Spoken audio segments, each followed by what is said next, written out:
और हमारे दोस्त के कहना हाँ जो तुम मुझसे प्रेम करना, तुम हमसे प्रेम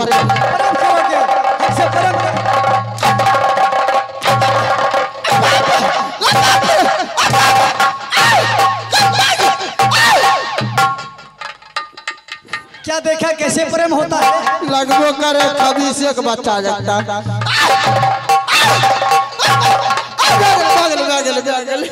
मार को खराब कर देंगे। ओ मालिक क्या हुआ रे?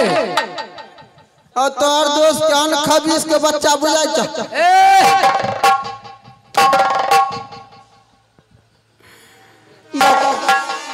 चुप लग देव तू झापट न चल जा यहाँ से हसनपुरी ने बरगाई के भाई मार खाचे उन्हें भौ करे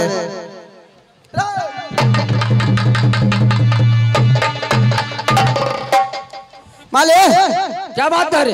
आइए यहाँ दोस्त हर राम राम दोस्त।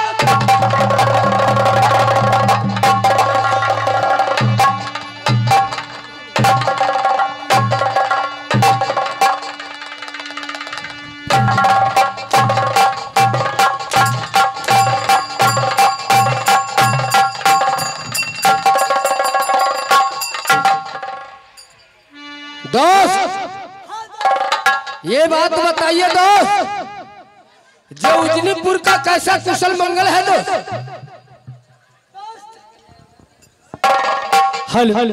उजनीपुर का कुशल तो बहुत अच्छा है, लेकिन आप अपने मुखिया को कुशल सुनाइए। दोस्त आपको कृपा से ये मोकमा टाल को भी कुशल मंगल है और मंगल ही मंगल है दोस्त।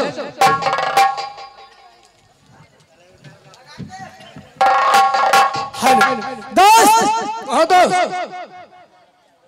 आया जो दिना भेजल खिना तो सब भैया आहो गुरु आमोरा यही भेजला कैला हो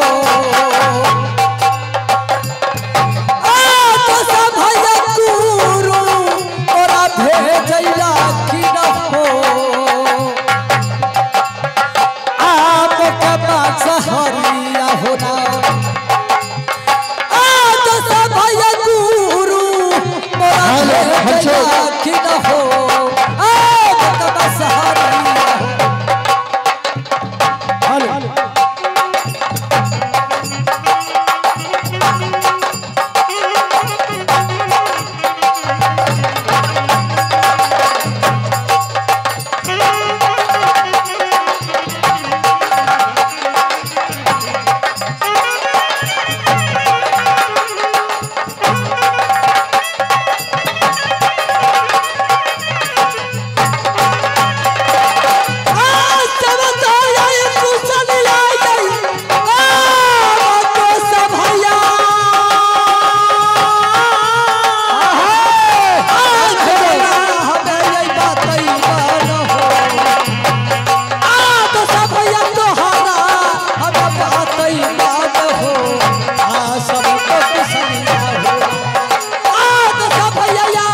बताइए अब 8 रोज से पाठशाला क्यों नहीं जाते हैं?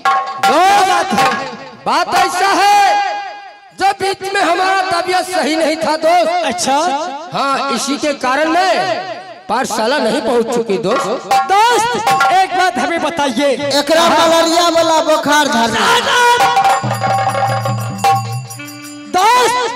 हाँ कहो दोस्त। ये बताइए आपको तबीयत खराब हो गया था ना? हाँ दोस्त। लेकिन एक बात कहूँ, कौन सा बात? आपके पास ये मोबाइल नहीं था, आपके पास ये गुरुजी का नंबर नहीं था, आप क्यों ने फोन कर दिए जो गुरुजी मुझे तबीयत बहुत जोर खराब है, इसलिए मैंने पाठशाला नहीं आता हूँ। नहीं नहीं दोस्त, इतना तकनीकी दिमाग काम नहीं कर रहा था, इसीलिए कर मैं फोन नहीं किया दोस्त। इसका बात नहीं मानना दोस्त। तो ठीक है दोस्त, आप यहाँ से चलिए, क्योंकि गुरुजी हमें भेजाए हैं। जो जाइए, चुहरमल आपका दोस्त अजब सिंह बचपन का दोस्त है, आपको बात मानेंगे। आप जाइए, अजब सिंह को बुला कर ले आइए मेरे साथ। बात ऐसा है, जब बहुत दिनों की बाद हमारे दरवाजा पर आए हैं दोस्त, कम से कम थोड़ा सा तो नाश्ता पानी कर लो दोस्त। तब तक मैं स्नान कर लेता हूँ और कपड़ा बदल लेता हूँ, तब चलेंगे दोनों दोस्त।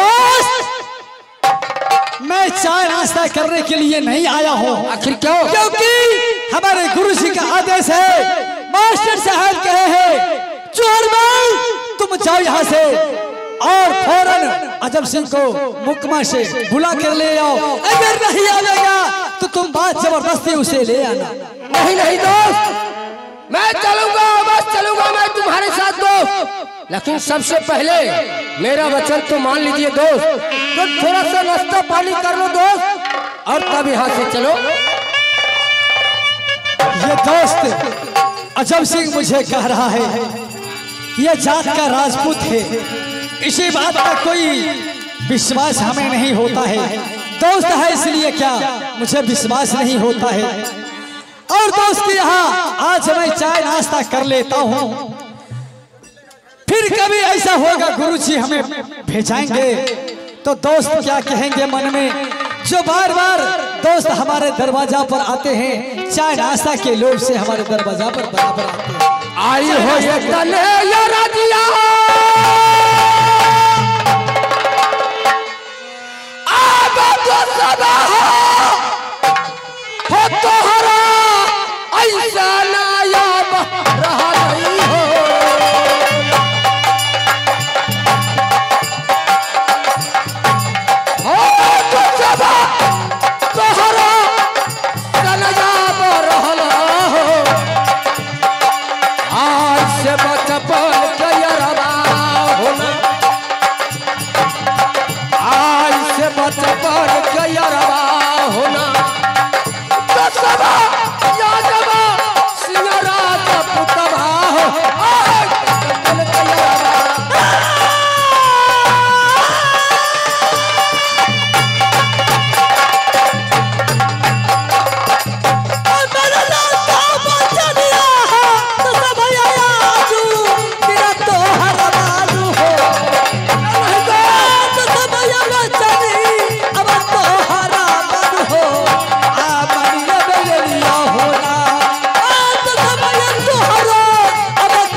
तो ठीक है दोस्त, हाँ तब तक आप लोग यहाँ पर बैठिए और मैं चाय नाश्ता के पैबंद करवा देता हूँ, तब तक मैं स्नान कर लेता हूँ दोस्त। ठीक है दोस्त, ऐसा कीजिए जितना जल्दी हो। ठीक है दोस्त, अपने काम कीजिए। ठीक है। आया जो दिन बजाया आवाज चुहरा या दुर्गा आ मैया के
सुतल रे बेटा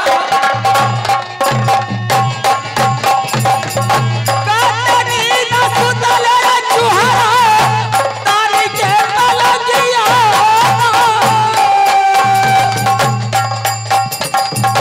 काटनी न सुतल रे बेटा तारी के पलंगिया बेटा रे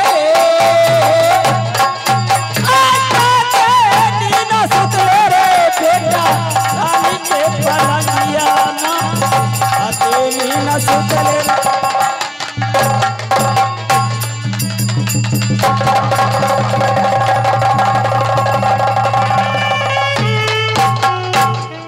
क्या मैंने क्या देख रहा हूँ? क्या माँ माँ मुझे सचमुच मुझे बुझा रहा है। माँ देवी दुर्गा मुझे सचमुच मुझे दर्शन दे रहा है। क्या मैंने माँ को पुकारा, माँ मुझे दर्शन दे दिया। माँ मैं तुम्हारे सुमर करके मैंने ये मोहकमा राज दोस्त के दरवाजे पे आया हूँ, दोस्त को बुलाने के लिए। माँ तुम साक्षी रहना, कोई तरह की मुसीबत आ जाए तो माँ तुम्हें साक्षी रहना। सुनो बेटा, हाँ माँ। आज मैं तुम्हारे महल तक क्यों आई हूँ? क्यों नहीं माँ? खुश रहो बेटा।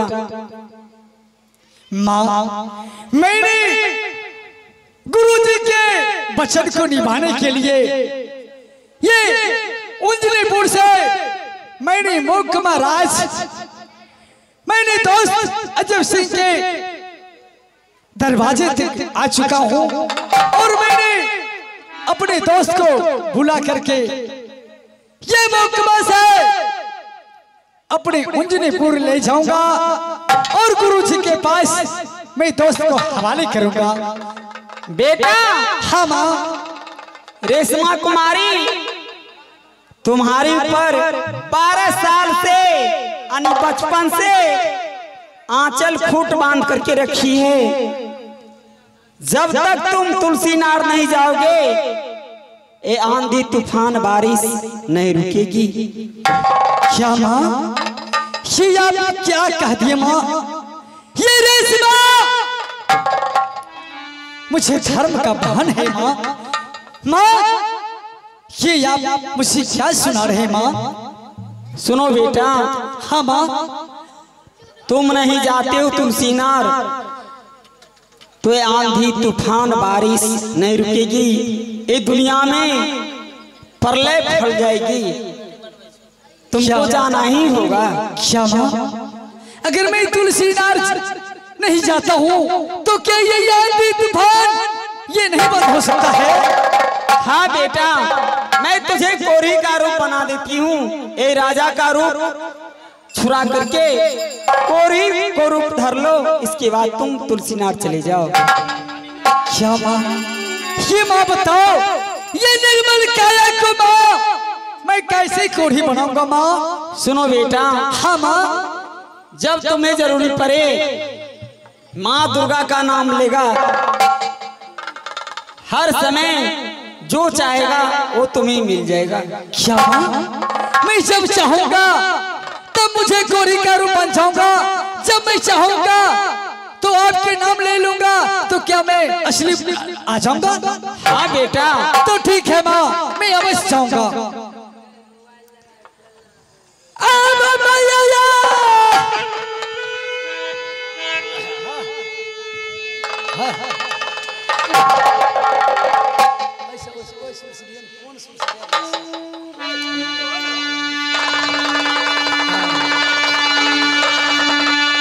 माँ हाँ बेटा, तो ठीक है, मैं यहाँ से तुम्हारे बच्चों को मैं काटूंगा नहीं, मैं यहाँ से पहले दोस्त को पहुँचा देता हूँ। ठीक है बेटा, गुरुजी के पास, इसके बाद मैं देखूंगा। मैं इंद्रासन जाती हूँ। ठीक है। अब मैया मारी दुर्गा,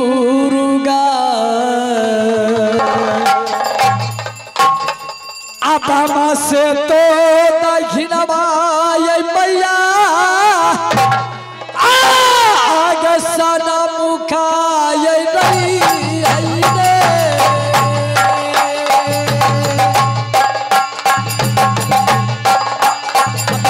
से तो तजरबा गैया असन पुकाई रही है पिया रे आई बाबा से तजरबा है भैया जी असन पुकाई रही है बाबा से तजरबा ये दिबा सारा उठर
तुम्हारा विजय सफल होगा। ठीक है माँ, मुझे आप आशीर्वाद दे दे माँ। खुश रहो बेटा, मैं जाती हूँ। ठीक है माँ। अब चोरा चला ये अब भैया सबा आ तो सबा आके तो यही तू पास आदम सिंह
बहुत जल्दी मैंने नाश्ता पानी लाता हूँ, लेकिन दोस्त अभी तक कोई खबर नहीं है।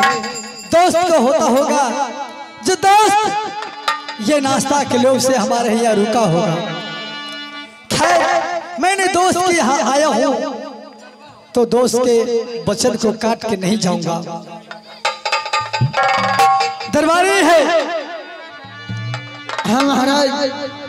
सुनो, जाकर दोस्त को देखो क्या नाश्ता पानी हुआ या नहीं हुआ। जाओ फौरन वहां से खबर लाओ। ठीक है, अभी तुरंत जाके देखे नाश्ता पानी बनल कि